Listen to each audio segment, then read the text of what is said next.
La palabra de este día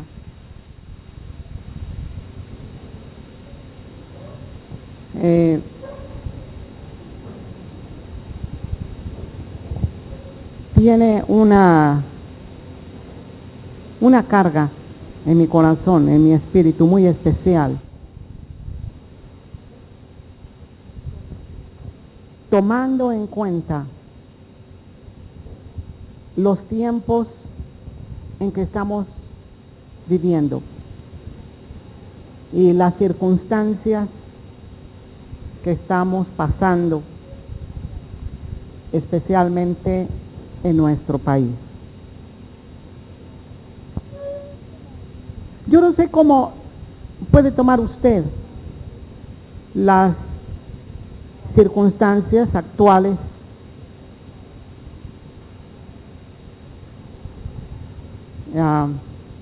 estados climatológicos o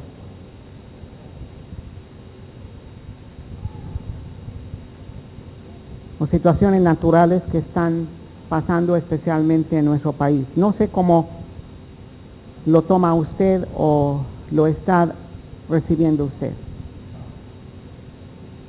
Los conocedores o que se dicen conocedores de climas y tiempos y situaciones del mundo, decían, ¿verdad?, que todo esto ya estaba como previsto, porque si el fenómeno del niño había sido muy difícil, pues el de la niña más, ¿verdad? Entonces, los tiempos actuales que están mostrando lluvias continuas. Y que yo no sé si usted está enterado bien de la situación de muchos lugares en nuestro país. Yo sé que las noticias muchas veces, por no alarmar al pueblo, no son tan veraces o no presentan una situación tan real como la que está sucediendo. Nos comunicábamos con la hermana Isabel Contreras, la pastora, una pastora amiga nuestra de ahí de Tapachula, Chiapas, y le preguntábamos acerca de la situación de ahí de Tapachula y de los lugares de alrededor de Tapachula, y nos decía que es una situación muy difícil y tremendamente dura.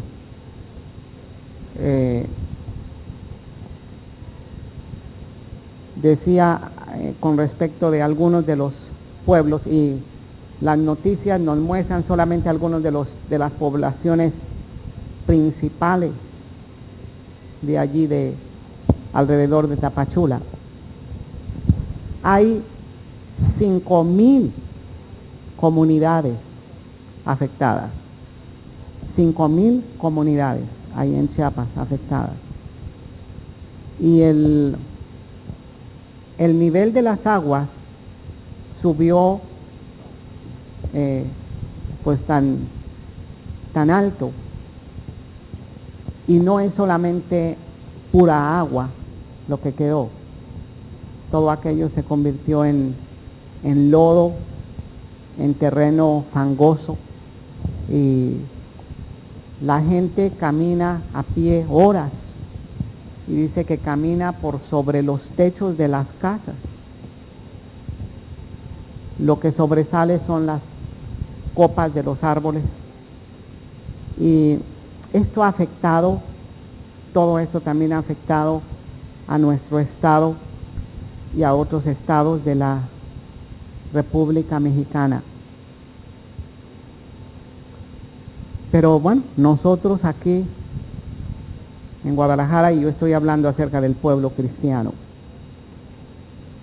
el pueblo cristiano que muchas veces no tomamos el lugar que se requiere que tomemos en estos días. Yo no sé cómo usted observa o toma las cosas, ¿verdad? Tal vez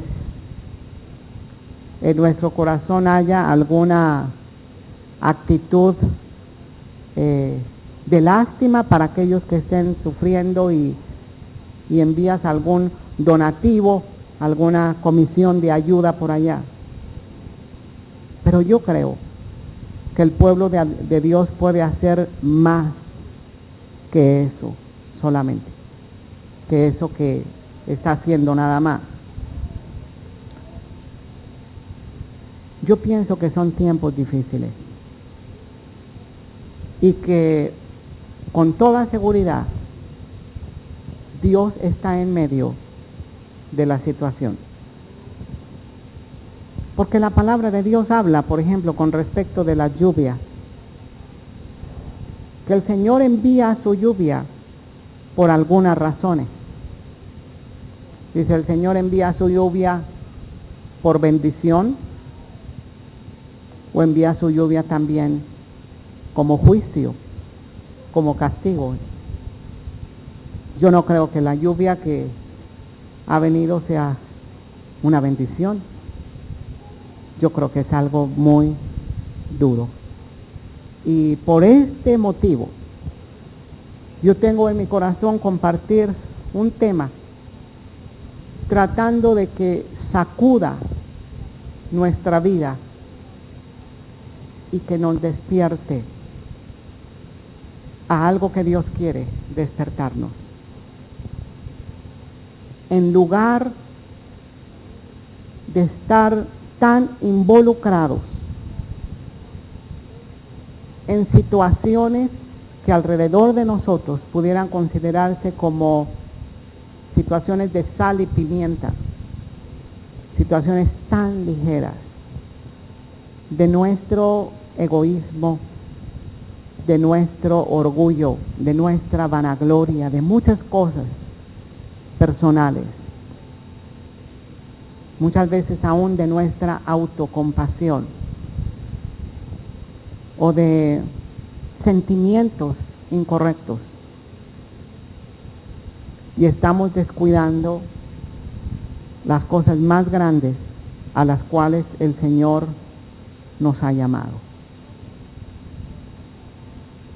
Nosotros somos muy dados a quejarnos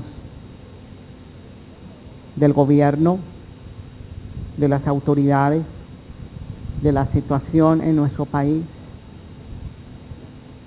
pero creo que se nos escapa de las manos ese poder tan grande que el Señor nos ha dado y nos ha entregado.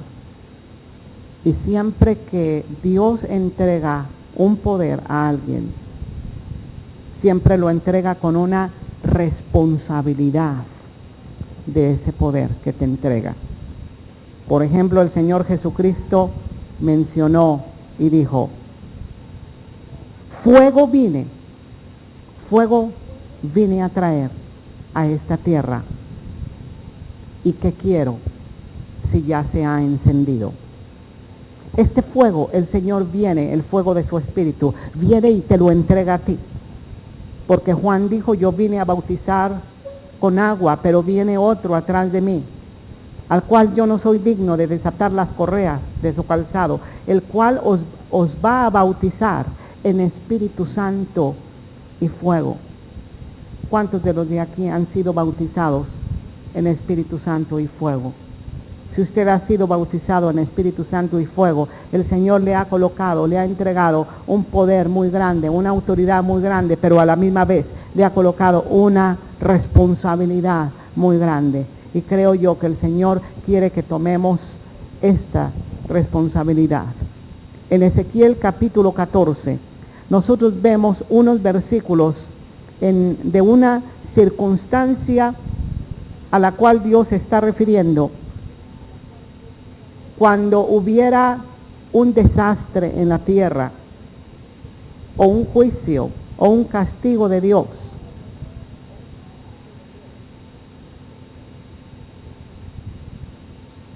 ¿Cuántos saben que sí hay castigos que vienen de Dios? Claro, no son como los castigos del hombre, ¿verdad? Pero los castigos de Dios tienen un propósito. El propósito es que nos humillemos y nos quebrantemos delante de Dios. Ezequiel capítulo 14, versículo 14. Vamos a leer 4 versículos. Es cada versículo par a partir del verso 14. Es decir, el 14, el 16, el 18 y el 20. Y dice así, desde el versículo 12. Vino a mí, Ezequiel 14, verso 12, vino a mí palabra de Jehová diciendo, hijo de hombre, cuando la tierra pecare contra mí, rebelándose pérfidamente, extendiere yo mi mano sobre ella, y le quebrantare el sustento de pan, y enviare en ella hambre, y cortare de ella hombres y bestias. ¿Cuántos saben que eso está ocurriendo? Y bueno, tal vez no en una escala como el libro del Apocalipsis nos narra que va a ocurrir. Pero sabes una cosa, es una cosa importante en la cual tú como cristiano tienes que hacer algo. Tienes que hacer algo. Si estuviesen en medio de ella, está hablando acerca de esa tierra o de ese lugar, si estuviesen en medio de ella, estos 3 varones, dime quiénes, Noé, Daniel y Job. Fíjate bien cómo de entre todos los hombres de la tierra, él entresaca a esos personajes bíblicos y los coloca como ejemplo de varones justos. Si estuviesen esos 3 varones, Noé, Daniel y Job, ellos por su propia justicia librarían únicamente sus vidas, dice Jehová el Señor. Qué tremendo. Algo especial deben tener estos 3 varones, ¿verdad? Yo quiero compartir acerca de uno de ellos, uno de estos 3. ¿Cuál piensas que me gustaría compartir de uno de estos 3? Voy a compartir acerca de Daniel.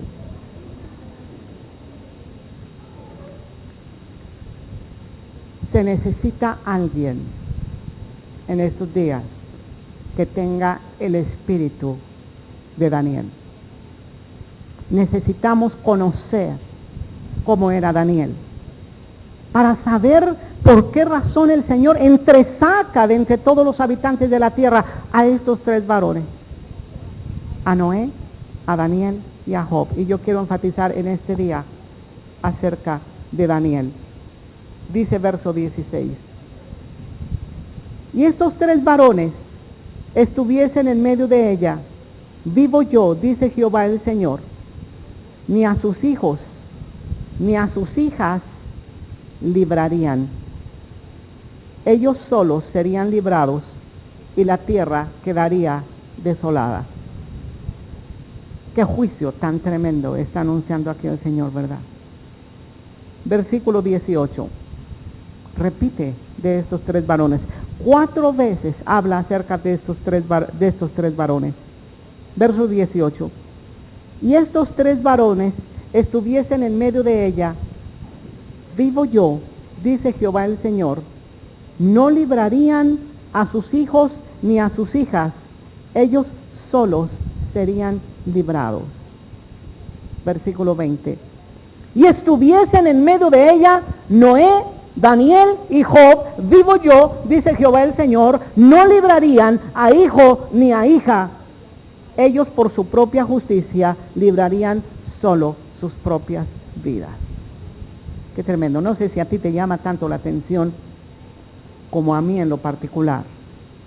¿Qué tendrán de particular estos 3 varones? Noé, Daniel y Job son 3 varones bíblicos. Leemos acerca de ellos en la palabra del Señor, Pero yo quiero enfatizar o hablar en particular de uno de ellos. Yo quiero hablar acerca de Daniel. Cada persona tiene un espíritu. Un espíritu. ¿Qué es el espíritu en el hombre? El espíritu en el hombre es esa parte de tu ser que se conecta con Dios, que tiene hambre de Dios, pero que si en la voluntad del hombre decide cortar esa comunión con el Señor, ese espíritu queda muerto, separado de Dios completamente e influenciado por otro espíritu que no es el Espíritu Santo. Este es el espíritu de Satanás, este es el espíritu del hombre. Nosotros vemos diferentes hombres, diferentes espíritus. Por ejemplo, vemos el espíritu de Elías, el espíritu de Eliseo. ¿Te acuerdas? Estos dos profetas. ¿Te acuerdas cómo era el espíritu de ellos? Lleno del celo de Dios, predicando la palabra, profetizando la palabra pura de Dios en medio de una situación tan difícil. Vemos otra clase de espíritus, por ejemplo, el espíritu de Jezabel. ¿Te acuerdas? El espíritu de Jezabel, en medio de un tiempo tan difícil. Sin embargo, Jezabel, ella no estaba guiada por un espíritu de Dios. A ella le llamaban la demonia encarnada, así, la diabla encarnada. ¿Por qué? Porque su espíritu estaba manifestando todo esto. Vemos el espíritu de Job. ¿Te acuerdas cómo era Job? ¿Cómo era su espíritu? La palabra de Dios habla mucho acerca del espíritu, por supuesto. Cuando Pablo está escribiendo a Timoteo, le dice que ninguno tenga en poco tu juventud, pero tú sé ejemplo de los creyentes en palabra, conducta, fe. ¿Qué más? ¿Qué más? Espíritu. Espíritu. Que ninguno tenga en poco tu juventud, pero tú sé ejemplo de los creyentes en palabra, conducta, fe, espíritu, amor y pureza. ¿Sabes lo que es el espíritu? Lo que es el espíritu. El espíritu influye a los que están a tu alrededor. Y si tú tienes el espíritu de Dios, va a influir a aquellos que están a tu alrededor. También si alguien no tiene el espíritu que viene de Dios, va a influir en otros también. ¿Te acuerdas del espíritu de Job, del espíritu de Noé? Del espíritu, por ejemplo, de Absalón. ¿Te acuerdas cómo era el espíritu de Absalón? Aparentemente Absalón era muy bueno. Absalón tenía buenas características. Era un hijo de David. Absalón era un hombre bien parecido. Dice que cada año se cortaba el pelo y quién sabe cuántos kilos pesaba su pelo, ¿verdad? Dice que estaba pesadísimo. Pero con todas sus características, Absalón tenía un espíritu incorrecto, tenía un espíritu rebelde. Absalón se ponía a la puerta de Israel y comenzaba a influenciar negativamente a cada uno que llegaba ahí al pueblo. ¿Qué asunto traes?, le decía. Bueno, pues yo necesito esto, decían. Ay, ¿quién me pusiera por rey a mí?, dice. Porque yo sí te resolvería, nada más que el rey está muy ocupado. Y bueno, les daba su abrazo, les daba su beso y así se fue levantando Absalón. ¿Sabes una cosa? Absalón tenía un espíritu incorrecto. Y la palabra de Dios habla acerca de ese espíritu incorrecto. Coré tenía otro espíritu incorrecto. Saúl tenía un espíritu incorrecto. Judas tenía, por supuesto, un espíritu incorrectísimo. Él hasta vendió al Señor. Yo creo que ese espíritu de Judas era tan incorrecto que pudiera haber metido a un niño de pecho a la cárcel y hubiera sacado al maleante más grande, ¿verdad? Hoy en día nosotros vemos ese tipo de espíritus. Algunos que son influenciados por el Señor, otros que no son influenciados por el Señor. Yo quiero preguntarte, ¿qué tipo de espíritu nos ha dado el Señor a nosotros si no es el Espíritu Santo? Es el mismo Espíritu Santo que tenía Job, el mismo Espíritu Santo que tenía Daniel, el mismo Espíritu Santo que tenía, ¿quién es este otro personaje? Noé.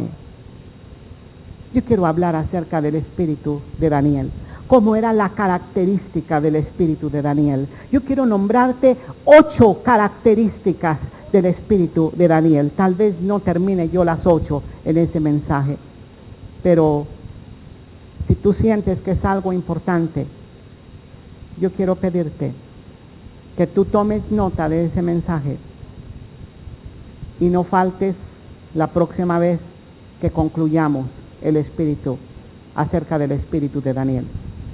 En estos tiempos, hermanos, requerimos alguien con un espíritu como el de Daniel. ¿Cómo era el espíritu de Daniel? Número 1, Daniel vivía con atrevimiento. Daniel vivió con atrevimiento. Abre tu Biblia en el libro de Daniel.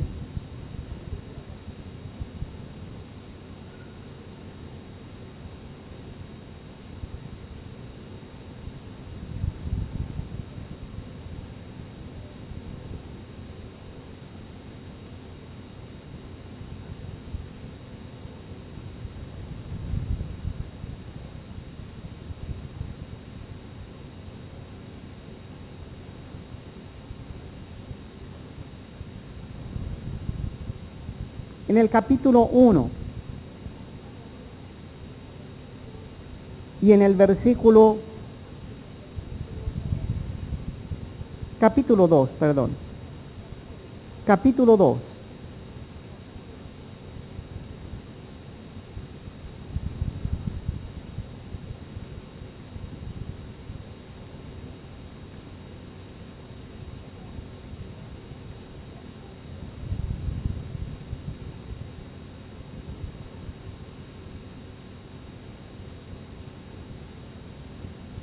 Es que quiero leer una cita antes de la cita principal, para que tú veas y compares entre Nabucodonosor y Daniel.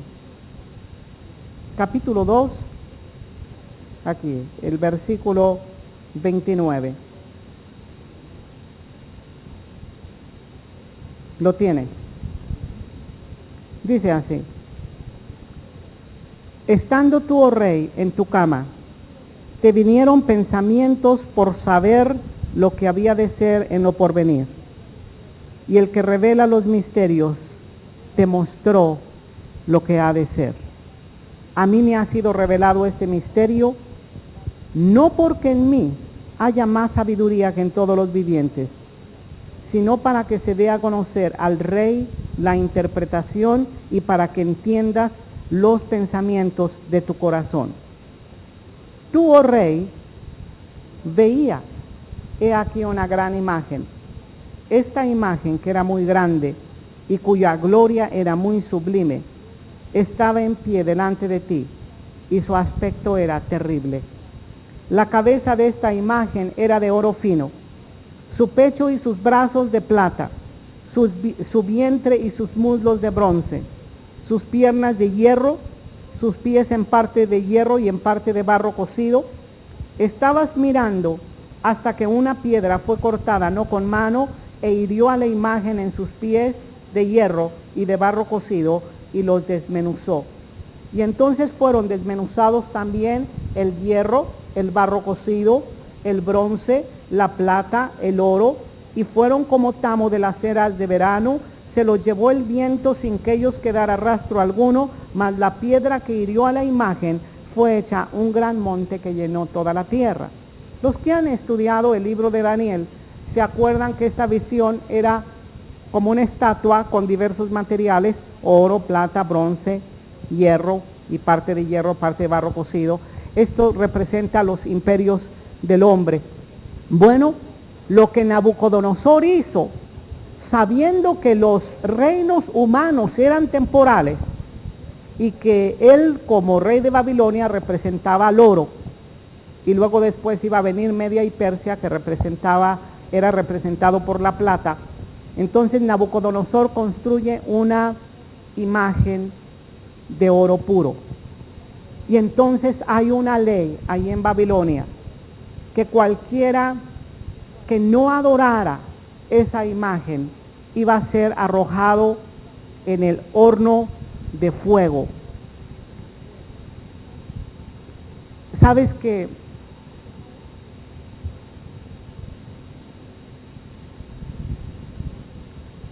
hubo 3 jóvenes,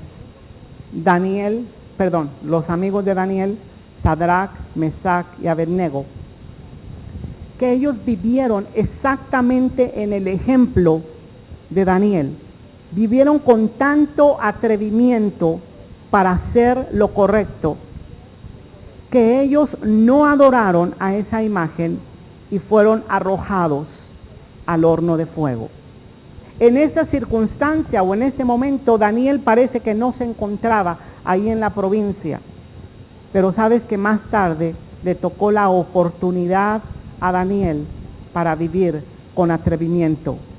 Hubo otro edicto, y este otro edicto decía que cualquiera que orara a algún otro dios que no fuera el de Babilonia sería arrojado al foso de los leones.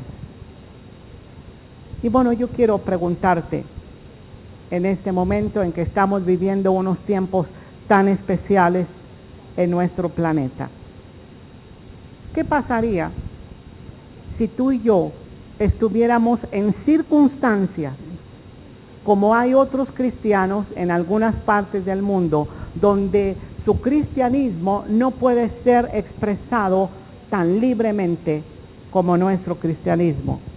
Tal vez tú piensas que ya no hay lugares así, pero déjame decirte que hay muchísimos lugares en todo el mundo, nada menos en eso que llaman la ventana 1040, son lugares donde no es el cristianismo el que impera y el cristianismo el que se extiende, son millones de dioses a los cuales se adora.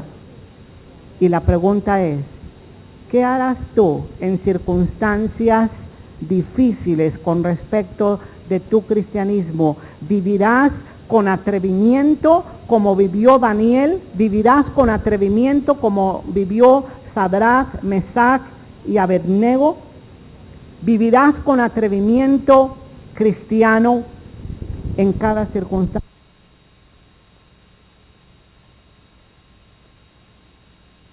Debe vivir con atrevimiento. Este es un espíritu que tenía, o una característica del espíritu de Daniel. Él vivía con atrevimiento. Pero déjame explicarte lo que quiere decir esta expresión de atrevimiento, por lo menos lo que yo intento por decirte acerca de lo que es atrevimiento. Atrevimiento no es retar la autoridad en la cual tú te encuentres. Ser atrevido no quiere decir que si tú estás ahí estudiando, tú vas a retar la autoridad de tus profesores o la autoridad de tu director. Ser atrevido no quiere decir que tú vas a retar las autoridades del gobierno, cuando la palabra del Señor está diciendo lo contrario.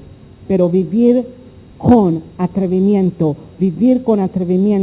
es hacer lo correcto, lo que Dios te pide, exactamente lo que Dios te pide.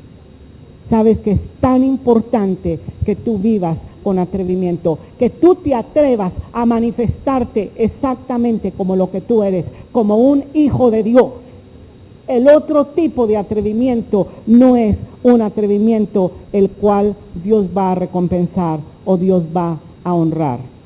Estaba platicando con el director de Cristo al Mundo, y me estaban haciendo una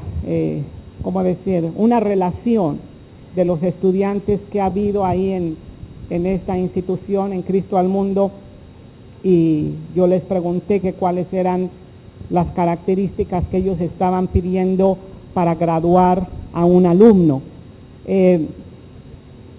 Ellos me hablaron específicamente acerca de un alumno, me dieron un ejemplo de un alumno que ellos habían tenido en el curso pasado. ¿Sabes qué me dijeron? Bueno, este alumno era buen estudiante, era excelente como estudiante, todos sus trabajos los entregaba muy bien, no teníamos ningún reproche acerca de él como alumno, pero sin embargo, sabes que este estudiante no recibió graduación, no lo graduaron. Y yo pregunté, pero ¿por qué no lo graduaron? Y dijeron, bueno, es que esa persona era una persona que retaba autoridad. Era una persona que retaba la autoridad de esa escuela. Y nosotros no vamos a comprometernos, ni vamos a dar un certificado de nuestro colegio a alguien que rete autoridad. Atrevimiento, vivir con atrevimiento no es retar autoridad. Vivir con atrevimiento es hacer exactamente lo que Dios te está pidiendo. Es que tú tengas un espíritu de valentía, de valor, de dominio propio, y que tú vivas con ese tipo de atrevimiento. Me estoy dando a entender. Para eso se necesita atrevimiento. Se necesita vivir con atrevimiento para que tú vayas y pidas perdón. Se necesita vivir con atrevimiento para que tú vayas y te humilles delante de Dios, para que tú pidas perdón al Señor. A eso se necesita atrevimiento, para eso se necesita valentía. Se necesita atrevimiento para ir delante de la presencia del Señor y estar clamando y estar intercediendo por esta tierra y por este país. Se necesita vivir con atrevimiento para que tú vayas delante de Dios y estés reclamando los derechos que como hijos de Dios tenemos aquí en medio de estas circunstancias. Se necesita vivir con atrevimiento para que tú te humilles delante de Dios y que tú digas, Señor, tú eres Dios de los dioses, Rey de los reyes, y yo me humillo delante de ti. Esto es atrevimiento. Y este era el espíritu que tenía Daniel. Daniel tenía esta característica. Él vivió con atrevimiento y hubo grandes cambios por vivir con atrevimiento. También tenía otra característica su espíritu. Él tenía valores diferentes. Daniel tenía valores diferentes a aquellos que tenía el mundo. Daniel no estaba viviendo en el imperio más santo de todos los imperios, al contrario, estaba viviendo en un imperio que había sido edificado nada menos que por el prototipo del anticristo, por Nimrod. Nimrod había edificado Babilonia y Babilonia era la matriz de la idolatría y Babilonia no era ninguna ciudad santa. Decadente, era una ciudad decadente. En lo moral era decadente. Pero Daniel tenía valores diferentes. En medio de esta ciudad inmoral, él tuvo una excelente moral. Él propuso en su corazón no contaminarse con la comida de los alimentos del rey. Esto es lo que se requiere hoy en día. Hoy en día nosotros prácticamente vivimos en medio de la Babilonia profética, donde el Señor dice, salid de ella, pueblo mío, salid de ella, pueblo mío, no te contamines, ten valores diferentes que los que se tiene en la Babilonia del mundo. Daniel tenía sabiduría. Este era un valor diferente. Él actuaba con sabiduría, pero no una sabiduría carnal, no una sabiduría mundana, no una sabiduría que quizá le hubiesen daño los años de su experiencia. Era una sabiduría que venía de Dios. ¿Sabes que Dios le entregó esta sabiduría por causa de los valores tan diferentes que él tenía de ahí de Babilonia? Dice Santiago capítulo 3, versículo 13 al 18, hablando con respecto de la sabiduría que tú y yo necesitamos pedir. Santiago capítulo 3, versículo 13 al 18.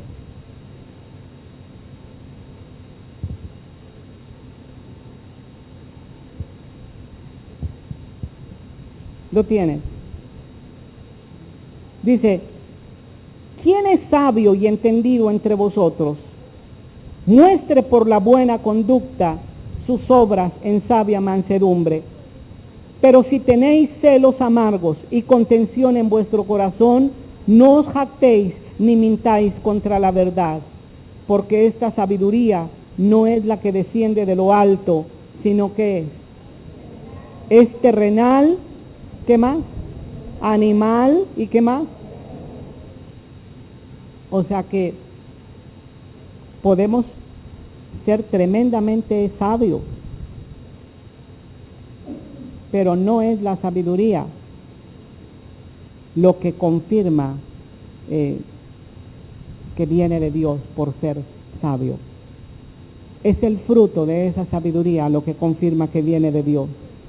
Porque donde hay celos y contención, allí hay perturbación y toda obra perversa. Pero la sabiduría que es de lo alto es primeramente pura y después pacífica, amable, benigna, llena de misericordia, de buenos frutos, sin incertidumbre ni hipocresía, y el fruto de justicia se siembra en paz para aquellos que hacen ¿qué? La paz. Este era un valor diferente que tenía Daniel. Y se requiere tener valores diferentes para obtener la sabiduría que viene de Dios. Señor, ¿qué es lo sabio tuyo en estos tiempos? ¿Qué es lo sabio tuyo, Señor, en esta situación? Daniel tenía una excelente moral. Daniel actuaba con mucha sabiduría que venía de Dios. Y Daniel vivía con integridad. Estos eran sus valores diferentes. Era una excelente moral la que tenía, era sabio y era íntegro. Íntegro. ¿Qué cosa quiere decir íntegro? ¿Qué es algo íntegro? ¿Qué es una persona íntegra?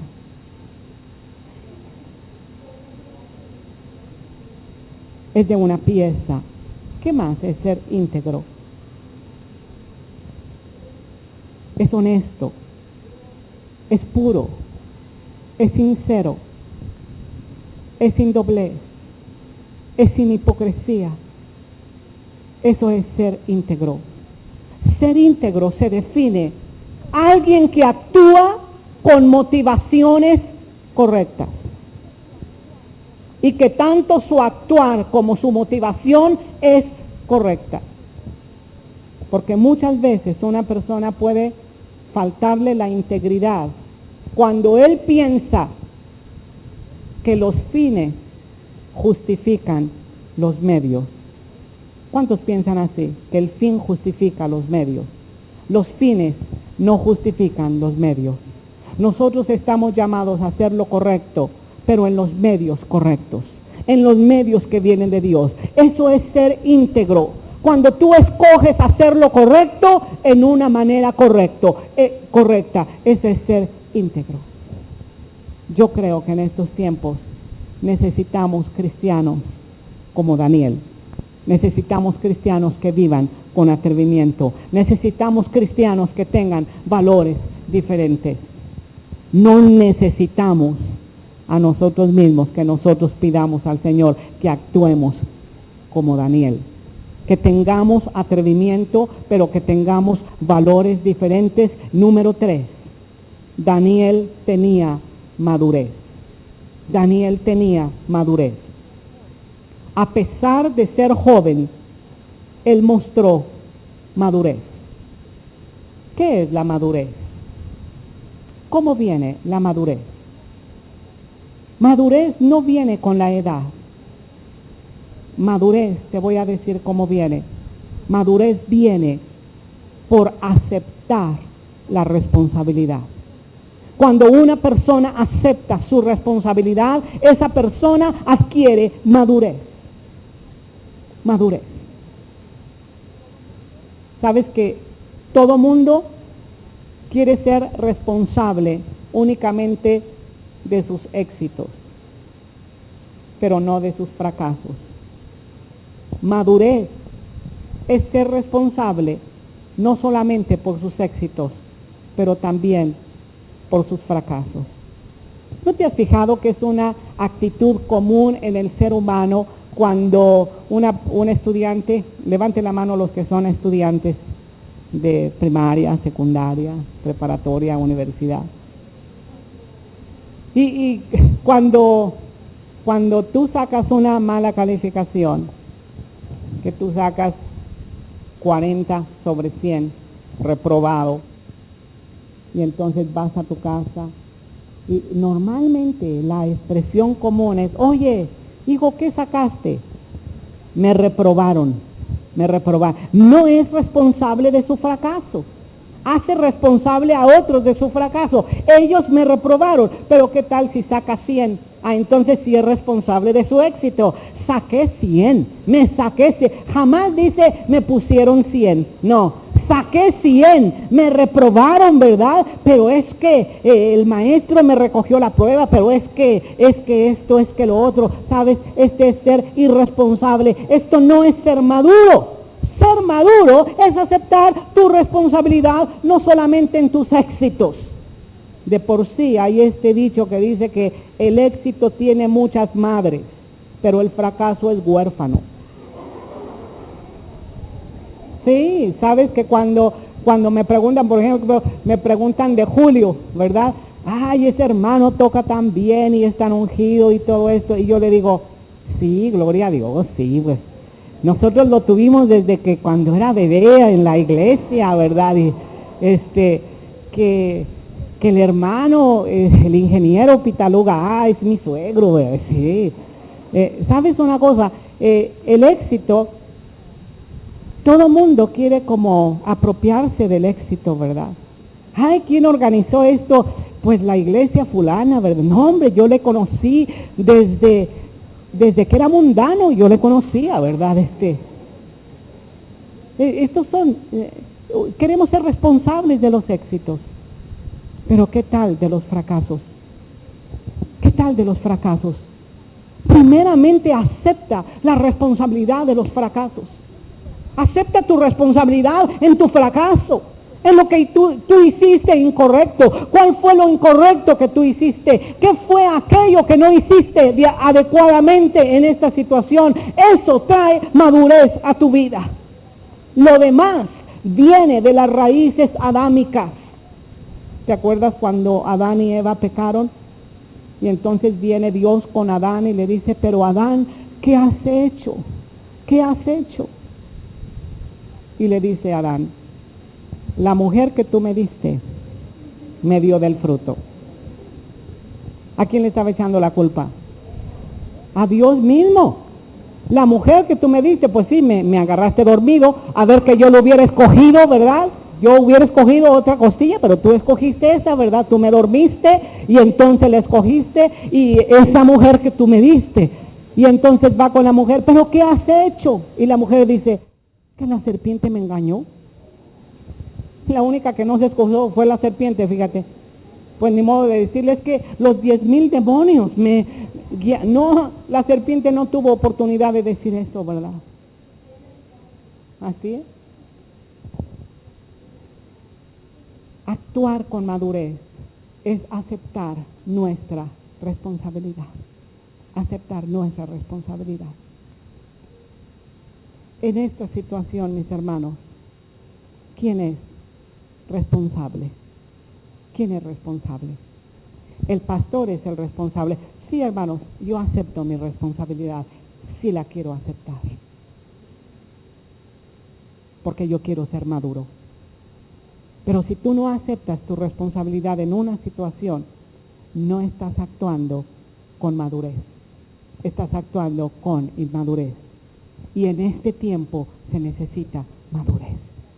No madurez solamente para aceptar tu responsabilidad en tus éxitos, madurez para aceptar tu responsabilidad en tus fracasos, en aquello que no hiciste correctamente, en esta falta tuya, en aquello que tú cometiste, en aquello que tú dijiste inadecuadamente. En eso se necesita responsabilidad y esto trae madurez. Madurez es aceptar tu responsabilidad, sea un éxito o sea un fracaso. Siempre dicen que un pleito es de dos personas, ¿verdad? Me estaban contando acerca de un matrimonio y me decían, no hombre, mi tío fulanito ese jamás tiene problemas, nunca tiene problemas. Y entonces dice otro familiar, pues claro, nunca dice nada absolutamente, ¿verdad? La otra persona se enoja y nada más se ríe y no dice nada. Y no hay problema, no hay pleito. Pero en un pleito siempre participamos dos personas. En una situación siempre hay por lo menos dos personas. Y sabes lo que se requiere en estos tiempos. En estos tiempos se requiere que tú y yo seamos encontrados maduros, como con un espíritu de Daniel. Y que tú vayas con la persona y le digas, sabes una cosa, fallé en esta situación, perdóname. Y no que tú le respondas con el dedo índice, sí, fallaste, ¿verdad? Yo lo sabía y fallaste. No, es una responsabilidad. Hay que aceptar nuestra responsabilidad. Eso trae madurez. Número 4. Algo más del espíritu de Daniel. Imagínate, todo eso tenía Daniel. Daniel tenía todo esto. Daniel tenía madurez. Quiero subrayar nada más. Porque cuando él reconoció delante de Dios, no fue diciendo, Señor, han pecado, tu pueblo ha pecado, ha hecho impíamente, merecen estar en Babilonia. Sabes que cuando él fue con Dios, aunque no se le menciona una falla a Daniel toma su responsabilidad y dice, Señor, hemos pecado, hemos hecho impíamente, nos hemos apartado de ti.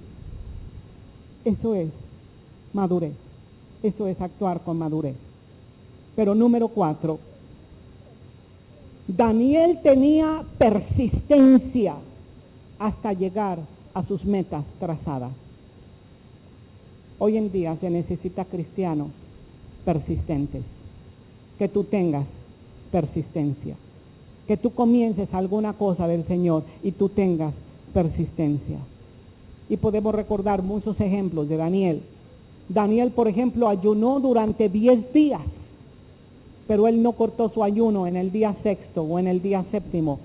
Él llegó hasta el día 10º. Él oró con persistencia hasta encontrar la interpretación del sueño de Nabucodonosor. Aun cuando él se encontró en el foso de los leones, él tuvo persistencia en su fe. Imagínate, si no hubiera tenido persistencia en su fe, no hubiera salido Daniel de ese foso de los leones. Duró toda la noche en medio del foso de los leones y él fue persistente. Él oró 21 días en una batalla espiritual que a lo mejor tú y yo no hemos enfrentado, porque eran batallas espirituales grandes. El reino de Media y de Persia venía, los espíritus demoníacos, el príncipe de Persia, el demonio que dominaba Persia. Él tuvo una lucha espiritual de 21 días ayunando y orando. Él tenía persistencia. ¿Sabes cuál es la diferencia entre la mediocridad y la excelencia? La persistencia. ¿Qué es lo que hace la diferencia entre ser mediocre y ser excelente?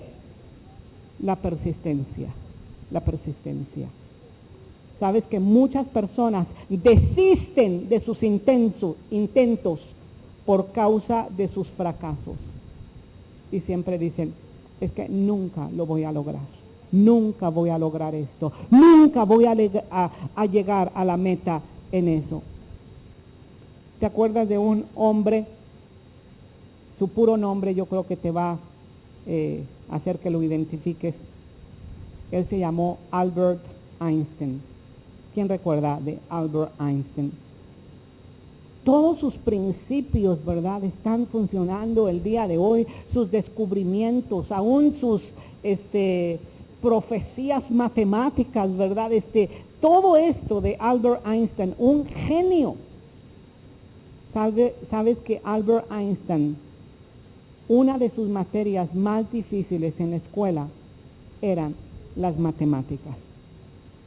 El coco de Albert Einstein en su juventud eran las matemáticas. Él no servía para las matemáticas, pero sin embargo fue su persistencia la que dijo, yo lo voy a lograr y lo voy a lograr, y se convirtió en un genio. ¿Te acuerdas tú de Thomas Alva Edison? ¿Tú crees que en el primer intento inventó la bombilla eléctrica, que inventó el foco? No.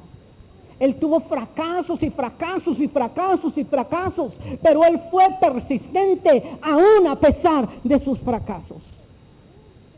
Y yo sé que no es con nuestra propia fuerza, yo sé que es con la fuerza del Espíritu Santo, pero se necesita persistencia para continuar adelante en el camino donde el Señor nos ha mandado que caminemos.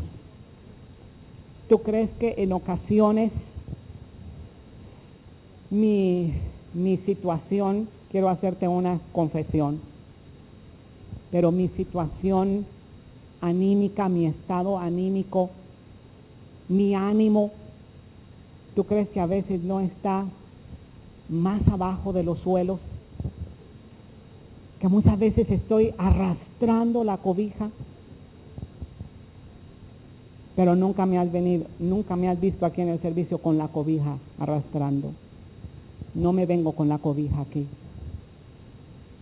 ¿Sabes por qué? Porque yo quiero ser persistente. Yo no soy diferente a ti, ni tú eres diferente a mí. Tú y yo pasamos por situaciones muy difíciles, pero si nosotros queremos llegar a la meta y queremos ser excelentes, nosotros necesitamos ser persistente. Recuerdo el ejemplo de un hombre, un pastor. Él se sentía tan desanimado. Había trabajado tantos años en esa iglesia. Había trabajado tanto tiempo y sin embargo no veía resultados, no veía frutos. Y él se derrumbó y cayó en una depresión y dijo, nunca vamos a lograrlo. Y él estaba tan deprimido, tan desanimado, que él se sentó ahí en la arena, se fue al campo y se sentó en la arena a llorar y dice, nunca vamos a lograr esto, Señor. Y entonces dice que él vio una hormiga que fue caminando y agarró una carga la hormiga. Tú sabes que las hormigas cogen, dice, sí, es hormiguita, ¿verdad? Que toma una cargonona, ¿verdad? Nosotros somos diferentes, tomamos una carguita pequeñita, ¿verdad? Pero la hormiga tomó aquella carga y se balanceaba y se iba para atrás y para adelante. ¿Has visto esas hormigas que andan así?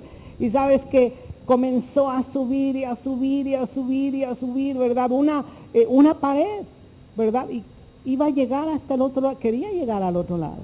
Y comenzó a subir, y ya cuando estaba para subir, ¡pah!, se cayó. Y este pastor se le quedó viendo. Agarró otra vez su carga a la hormiga y ahí va. Sí. Y antes de llegar, se cayó. Y otra vez.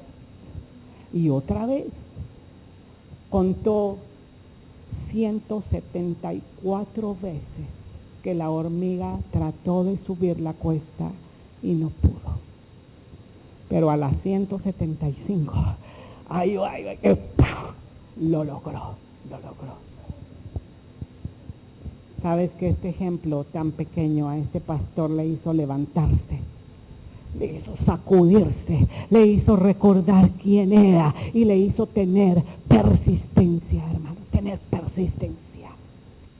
Esto requerimos, tener persistencia. Necesitamos en estos tiempos tener persistencia. No sé cuántas veces tú lo has intentado. Hermano, es que lo he intentado miles de veces y no lo he logrado. Sabes, necesitas tener persistencia. Necesitas pedir el espíritu de Daniel, ser persistente, ser persistente. Amén. Vamos a dejar aquí y vamos a ponernos de pie. Hemos llegado a la mitad propiamente de este mensaje.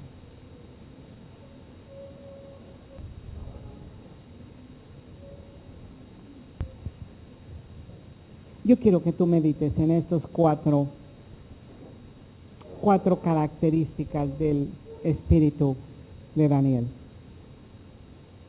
Su vida con atrevimiento, sus valores diferentes, su excelente moral, su sabiduría, su integridad.